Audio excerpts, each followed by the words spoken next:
Good morning students.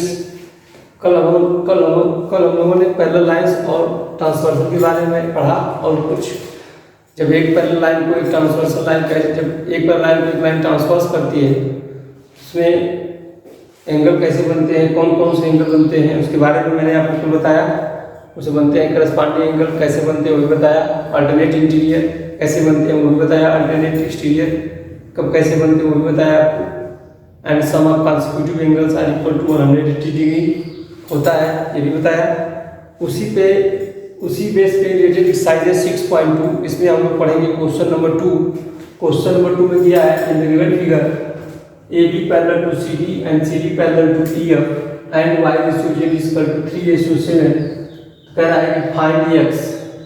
तब आपसे x पूछ रहा है तो दिया है आपको कि Y ratio Z is equal to 3:7। लिखेंगे if AB parallel to CD अगर AB CD के पैरेलल है और CD EF के पैरेलल है, AB दिया है AB CD के पैरेलल है, CD EF के पैरेलल है, इट मींस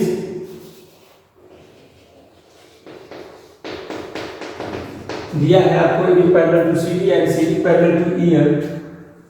इसका मतलब हुआ कि AB parallel to CD parallel to EF तीनों के पैरेलल होगा। नाउ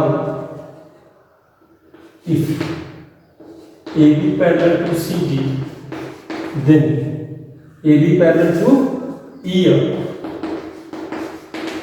देन अगर AB CD के पैरेलल है, CD EF के पैरेलल है, इसका मतलब सबके पैरेलल है। अगर AB EF के पैरेलल होगा तो एंगल x होगा और z के बराबर होगा। Then angle x is equal to angle z because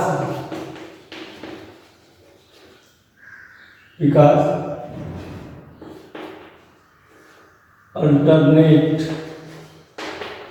interior angle, क्योंकि अल्टरनेट इंटीरियर एंगल वहां पे बन रहा है। वी नो दैट हम जानते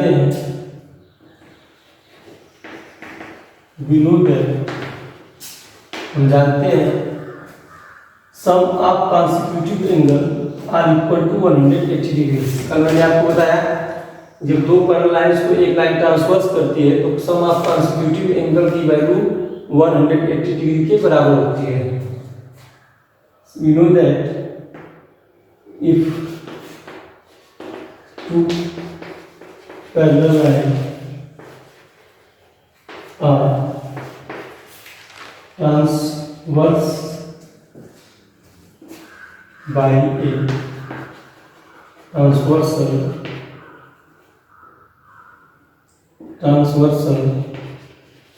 then if know that if two parallel lines are transversed by a transversal then some are consecutive angles are equal to 180 degree. देखो AB parallel to CD और CD parallel to EF है, ये line इसको transverse कर रही है। जब ये लाइन इसको ट्रांसवर्स कर रही है तो यहाँ पे जो कॉन्सिक्यूटिव एंगल x और y होंगे इनकी वैल्यू क्या होगा, x plus y is equal to 180 degree. Sum of consecutive angle are 180 degree. मैंने कल आपको बताया था इसको फर्स्ट मान ले। अब देखिए x z के बराबर है, x z के बराबर है तो यहाँ रख सकते हैं z plus y equal to 180 degree. x z के बराबर है तो एंगल x z के बराबर है तो angle x plus angle y 180 बराबर होता है तो सम ऑफ कॉन्सिक्यूटिव एंगल 180 बराबर होता है। लेकिन x z के बराबर है, जब x z के बराबर है तो z plus y equal to 180 degree आपको दिया है। It is given that y/z is equal to 3:7।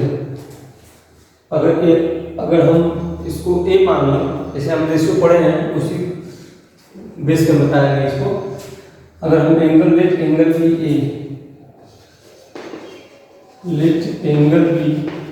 Then angle y is equal to 3a और angle z is equal to 7a।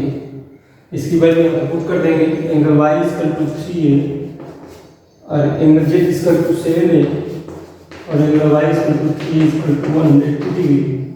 तो इसको सॉल्व करेंगे फिर a is equal to 180 degree, a is equal to हो जाएगा 18 degree. a की value कितनी होगी? 18 डिग्री। जब a 18 हो गया तो एंगल y की जो वैल्यू होगी, तो एंगल y की वैल्यू जो होगी then angle y is equal to 3a, 3 multiply 10 is equal to 30 degree. Angle z is equal to 7a, 7 multiply 10 is equal to 70 degree. 10 है 18 3 जा 54 डिग्री और 18 7 जा 126 डिग्री। हम आपको शुरू में बताया थे, आपसे पूछ रहा है x की वैल्यू पूछ रहा है और z हमने निकाल दिया है। यहाँ पे पहले ही लिखे कि x z के बराबर है। अगर x z के बराबर है तो z आया है आपका 126 degree, then angle s is equal to 126 degree. इसको आप नोट कर लीजिए। नोट करने के बाद इसको कॉपी पे आप नोट कर लेंगे।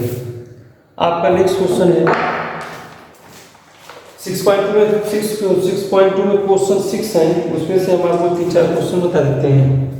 नेक्स्ट क्वेश्चन है आपका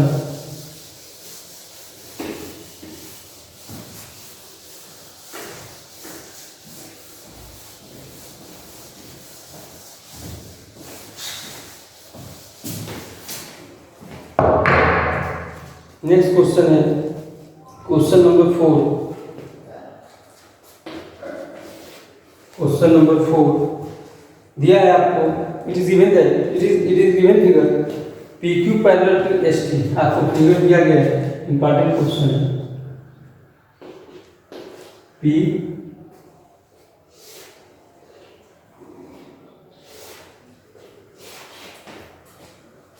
PQ parallel to ST and PQR is equal to 110 degree, 110 degree and RST is equal to 130 degree. Find QRS इस एंगल को पूछना है। दिया है आपको। इट इज गिवन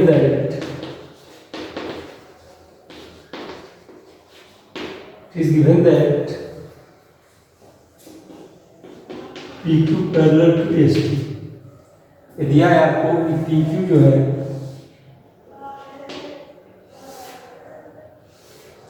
वह ST के पैरेलल है। PQ पैरेलल टू ST और कह रहा है कि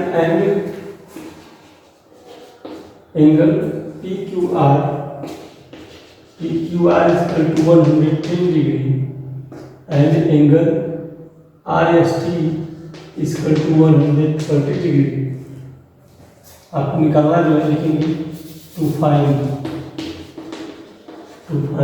एंगल QRS आपको निकालना है। देखो इस क्वेश्चन को सॉल्व करने के लिए सबसे पहले हम इस फिगर को देखेंगे। दिया है PQ parallel to ST। PQ जो है वो ST के पैरेलल है। PQ क्या है? ST के पैरेलल है और PQ ST के पैरेलल है, लेकिन कोई ट्रांसवर्सल आपको मिल नहीं रहा है। तो इस क्वेश्चन को सॉल्व करने के लिए आप क्या करेंगे, एक पैरेलल लाइन ड्रा करेंगे। यहाँ पे एक पैरेलल लाइन ड्रा करेंगे जो कि PQ और ST दोनों के पैरेलल लिखेंगे। By construction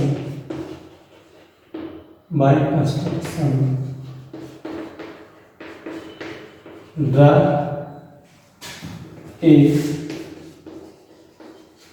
parallel line, draw a line, draw a line, draw a line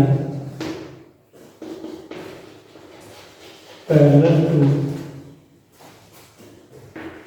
PQ and ST, parallel to PQ and ST। एक लाइन ड्रा करेंगे जो PQ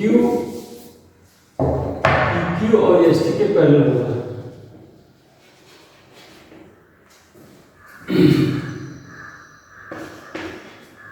जो PQ और ST के पैरेलल होगा।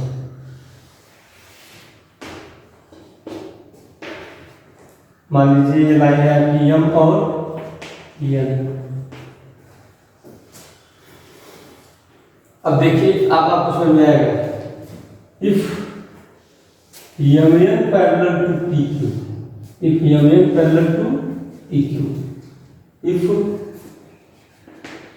MN पैरेलल टू PQ, अगर MN PQ के parallel है, पैरेलल होगा ही क्योंकि मैंने कंस्ट्रक्शन किया है, then angle MRQ equal to angle PQR 110 degree by alternate angle, by alternate angle.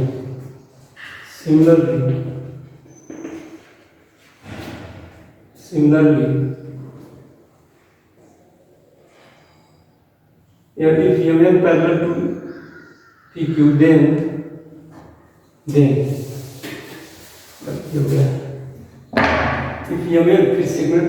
if MN parallel to PQ,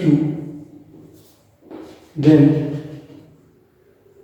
angle PQR plus angle MRQ is equal to 180 degree. Because हम जानते हैं कि जब दो पैरेलल लाइंस को एक line transverse करती है तो सम ऑफ कॉन्सेक्यूटिव एंगल का जो जोड़ होता है, सम ऑफ कॉन्सेक्यूटिव एंगल का जो जोड़ होता है वह 180 डिग्री 180 डिग्री के बराबर होता है। देखो यहाँ पे लाइन पहला लाइन MN है और पहला लाइन PQ है, ये लाइन इसको ट्रांसवर्स कर रही है तो इसका जो कॉन्सेक्यूटिव एंगल का योग होगा वो 180 डिग्री के बराबर होगा।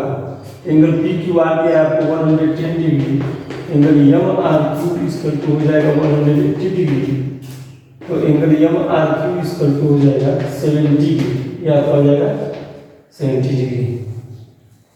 Similarly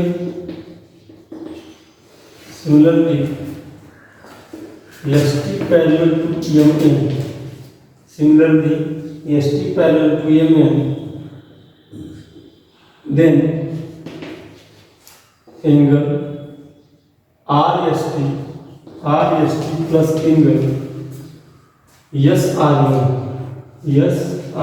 is equal to 180 degree, because जब टू पैरेलल लाइंस को एक लाइन ट्रांसवर्स करती है तो sum of consecutive angle R1 equal to 180 degree, RST 130 degree plus angle SRN equal to 180 degree. Transfer कर देंगे एंगल SRN इक्वल टू हो जाएगा इसका 50 डिग्री। आपसे पूछा है QRS पूछा है आपसे, चाहे QRS पूछा है तो आप देख रहे हैं कि यहाँ पे लीनियर पेयर एंगल बन रहा है, लीनियर पेयर एंगल बन रहा है और इन सारे एंगल का योग 180 डिग्री होता है। लिखेंगे from linear pair property, from linear pair from linear pair property, angle QRM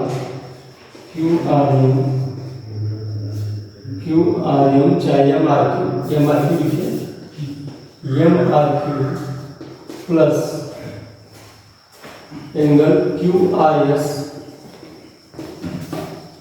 plus angle SRN इसका 180 डिग्री, एम आर क्यू आपका है 70 डिग्री और क्यू आर एस आपको निकालना ही है और एस आर एन आया आपका 50 डिग्री, इसका 180 डिग्री। दोनों को जोड़ देंगे, angle Q R S plus 120 degree इसका 180 डिग्री। बाई ट्रांसपोजिशन मेथड इसको ट्रांसपोर्ट करेंगे उधर, तो क्यू आर एस इसका हो जाएगा आपका 60 डिग्री, क्यू आर एस इसका 60 डिग्री। अब हम लोग पढ़ेंगे क्वेश्चन नंबर 6। इंपॉर्टेंट क्वेश्चन ये भी है, जो भी कुछ टफ टाइप के क्वेश्चन है उसको मैं बता दे रहा हूँ, बाकी 2-3 क्वेश्चन आपको बचते जो हैं उसको आप लगा दीजिए। दिया है in the given figure P Q and R S are 2 mirrors, 2 mirror है पी क्यू और R S.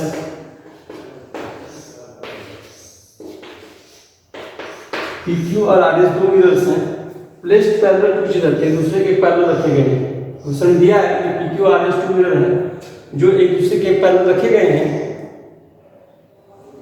And incident ray A B strike the mirror P Q. कह रहा है एक इंसिडेंट रे है, आप ठीक से पढ़े होंगे इसको, इंसिडेंट रे ए बी है जो कि पी क्यू पे आके टकराती है, strikes the incident ray A B strike the mirror P Q at B, यहाँ से क्या होती है, रिफ्लेक्ट होती है, रिफ्लेक्ट होके आती है आप आर एस पे। The reflect ray moves along the path BC, strike the mirror RS at C point पे टकराती है, and again reflect back along CG, और फिर रिफ्लेक्ट होके CD की तरफ चली जाती है।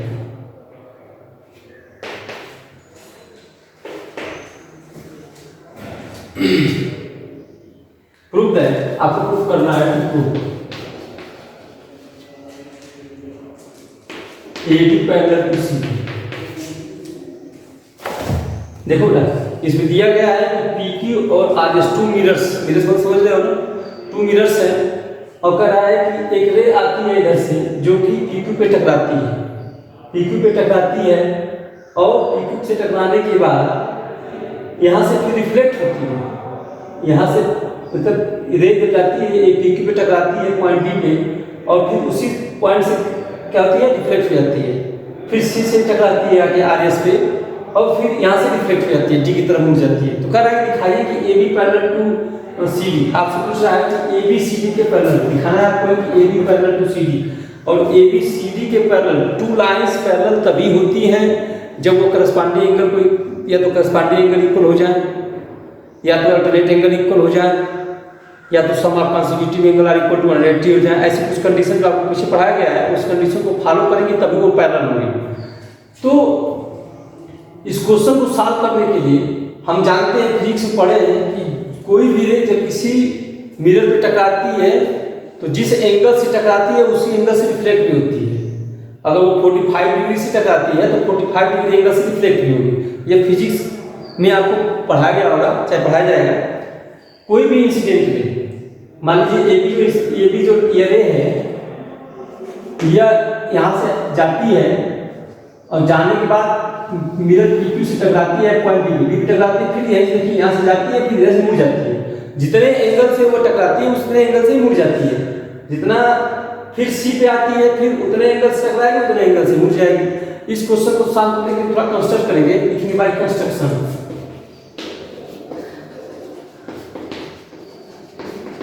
बाय कंस्ट्रक्शन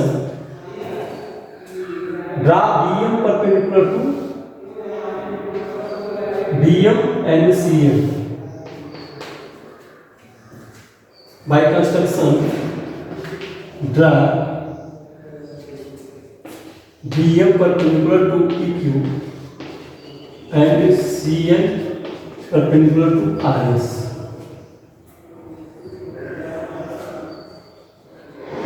बाय इसको मान लेते हैं, मान लीजिए एंगल ये 1 है, यह एंगल 2 है, यह एंगल 3 है, या एंगल 4 मान लीजिए।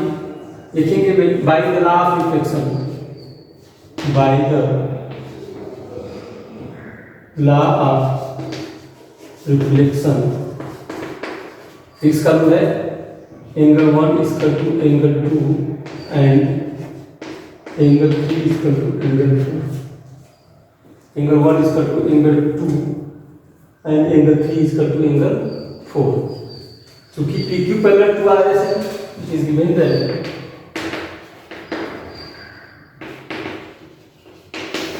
PQ पैरेलल टू RS, जब PQ RS के पैरेलल होगा, यह इसका ट्रांसवर्सल होगा, तो angle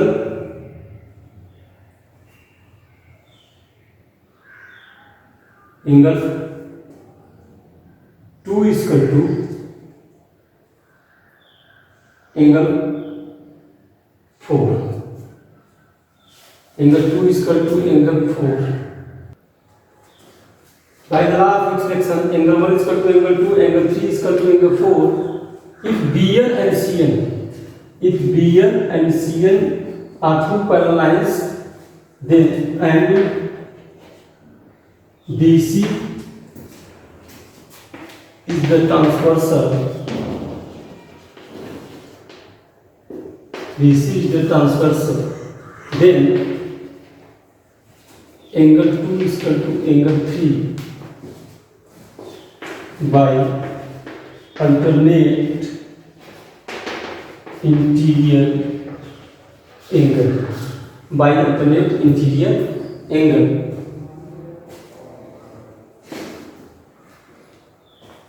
You multiply both sides by 2. 2 angle 2 is equal to 2 angle 3. इसको दो भाग में तोड़ लेते हैं. Angle 1 angle 2 plus angle 2 angle 3 plus angle 3. Angle 2 is equal to angle 2 plus 2 angle 2 कैसे एंगल 2 प्लस एंगल 2 एंगल 3 कैसे 2 एंगल 3 कैसे एंगल 3 प्लस एंगल 3. नाम इक्वेशन फर्स्ट. एंगल 1 इसका टू एंगल 2 है, वैल्यू पुट कर देंगे आप. एंगल 1 प्लस एंगल 2 इसका टू एंगल 3 प्लस एंगल 4. देखेंगे हम एंगल 1 प्लस एंगल 2 इसका two ABC equal to angle 3 plus angle 4 BCD which is alternate angle. Then AB parallel to CD. आपको फिर से एक बार रिवाइज कर देते हैं. क्वेश्चन दिया था दो मिरर्स है PQ और RS. कहा है कि दो मिरर PQ RS है. एक रे है जो कि B से टकराती है और B के बाद फिर यहीं से रिफ्लेक्ट होकर फिर C से टकराती है, C में टकराती है, फिर यहाँ से रिफ्लेक्ट हो जाती है. कहा है प्रूव कीजिए कि AB जो है वो CD के पैरेलल होगा और AB को CD के पैरेलल हम तभी दिखा सकते हैं जब ये पूरा एंगल इस एंगल के बराबर होगा, यानी अल्टरनेट एंगल इक्वल होगा. इसको प्रूव करने के लिए हम लिखेंगे by construction draw BM perpendicular to PQ and CN perpendicular to RS. By the law of reflection हम जानते हैं रिफ्लेक्शन का जो रूल्स कहता है कोई भी रे जिस एंगल से टकराती है उसी एंगल से वापस मुड़ जाती है. Angle 1 is equal to angle 2 and angle 3 is equal to angle 4. इसको इक्वेशन हम फर्स्ट मानेंगे. If BN and CN are two parallel lines, अगर BN और CN टू पैरेलल लाइंस होगी तो उस BC उसका ट्रांसवर्सल होगा. Then angle 2 is equal to angle 3 होगा बाय अल्टरनेट एंगल मल्टीप्लाई. अब दोनों तरफ क्या करते हैं, 2 से गुणा करते हैं तो 2 angle 2 is equal to 2 angle 3 है, दोनों को सेपरेट करते हैं, थोड़ा सा बांट दें इसको, तो angle 2 plus angle 2 is equal to angle 3 plus angle 3 हो जाएगा. अब यहाँ से इक्वेशन 1 से आप वैल्यू उठा के इसमें पुट कर देंगे तो angle 1 angle 2 is equal to angle 1 और angle 3 is equal to angle 4. तो एंगल 1 प्लस एंगल 2 जो होगा ABC के बराबर होगा और एंगल 3 प्लस एंगल 4 जो होगा वो BCD के बराबर होगा. BCD अल्टरनेट एंगल जो कि एक अल्टरनेट एंगल को शो कर रहे हैं. देन AB क्या होगा CD के पैरेलल होगा.